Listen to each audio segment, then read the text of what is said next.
We only really started 2 years ago because nothing was done in the previous administration. Nothing was done in the administration before that.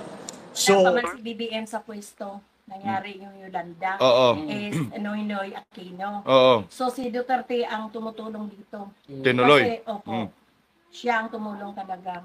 So si BBM wala pang naitulong ngayon? Walang natulong yun po. Kasi wala pa siya sa posisyon eh. Hindi, 2 taon na kasi nakalipas. Sabi niya kasi 2 years ago pa lang daw na umpisan ang pagtulong.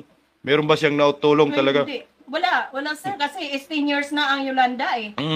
Paano siya makatulong? Ano po masasabi ninyo, ma'am, doon sa sinabi niya na wala daw nagawa o proyekto si former President Rodrigo Duterte dito sa Tacloban?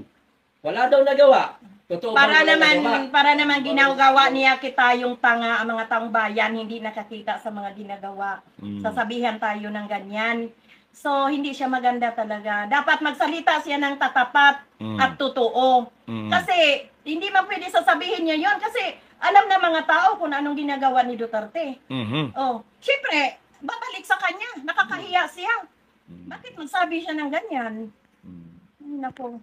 And the massive destruction wrought by the worst typhoon in Philippine history, the mayor of a city in southern Philippines rushed to Tacloban City, or what was left of it.